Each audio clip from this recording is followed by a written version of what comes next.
Welcome to Iraqi Dinar Update, your go-to source for the latest news, expert insights, and real-time developments on Iraq's currency, economy, and financial reforms. Whether you're a long-time investor or just curious about the dinar, you're in the right place. The Vietnamese dong, though often a silent participant in the larger conversation around global currency shifts and trade realignments, has recently taken center stage in discussions surrounding international monetary policy and economic reform. While the Iraqi dinar has dominated much of the attention among currency watchers, the Vietnamese dong is emerging from the background, almost by necessity, not by choice.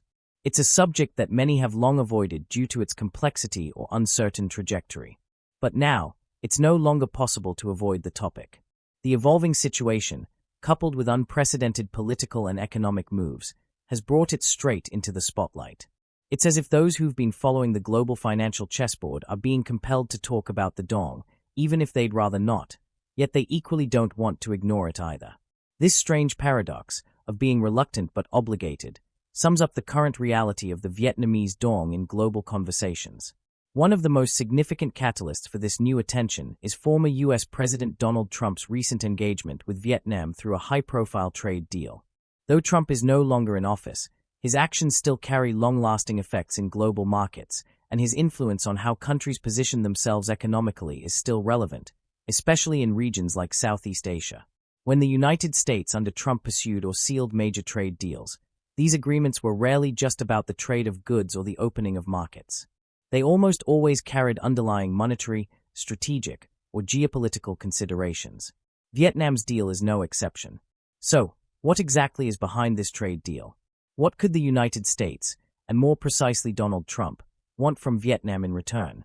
When examining Trump's approach to international economics, he consistently prioritized currency value adjustments as a key strategic tool.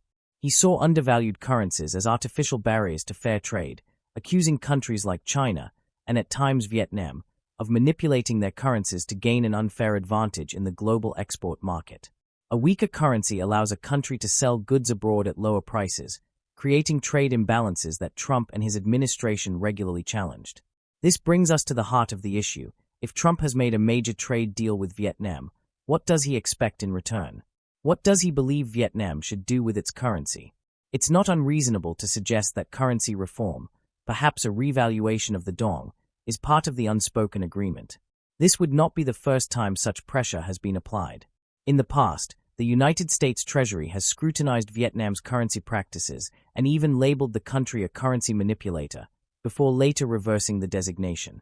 This constant monitoring and back-and-forth has left Vietnam walking a fine line between maintaining its competitive export edge and appeasing larger economic powers like the United States. If Trump was directly asked, "Sir, what would you like Vietnam to do with their exchange rate?"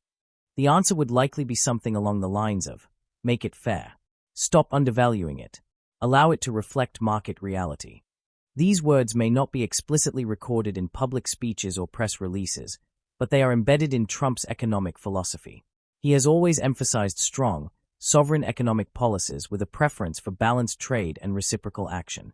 That viewpoint would naturally extend to asking or expecting Vietnam to take steps toward appreciating their currency, or at least making its exchange rate more transparent and flexible. At the core of all this is something even more profound than economic negotiations. It's a recalibration of global trust and fairness in international transactions.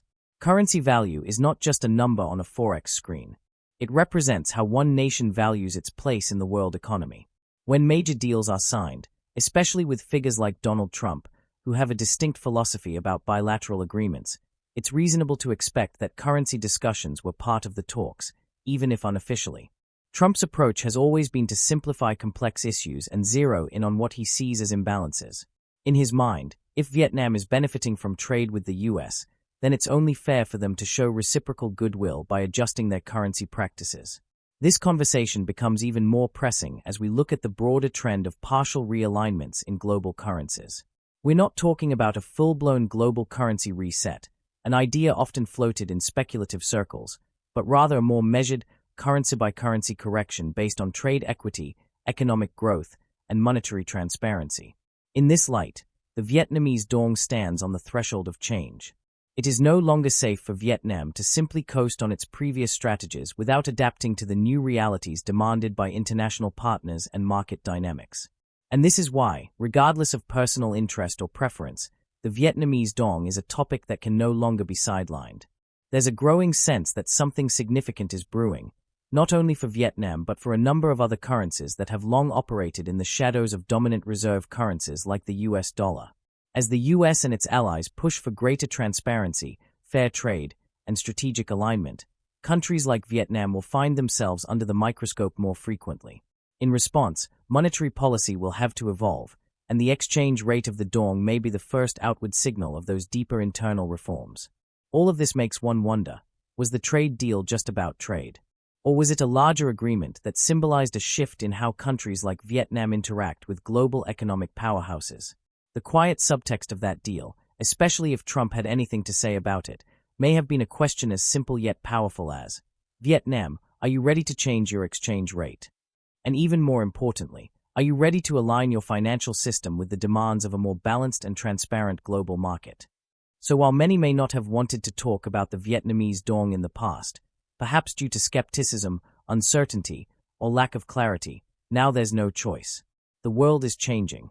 Trade agreements are no longer just about tariffs and goods, they are about rules of financial engagement. And if Donald Trump had a say in crafting this deal with Vietnam, then rest assured that the exchange rate wasn't far from the discussion, whether in front of the cameras or behind closed doors. What comes next for the dong may be part of a broader, more gradual currency evolution, one that involves recognition, appreciation, and global integration. And that's something worth paying attention to. Thanks for tuning in to Iraqi Dinar Update. If you found this content helpful, be sure to like, subscribe, and hit the notification bell so you never miss a beat on Iraq's evolving financial landscape. Stay informed and stay ready.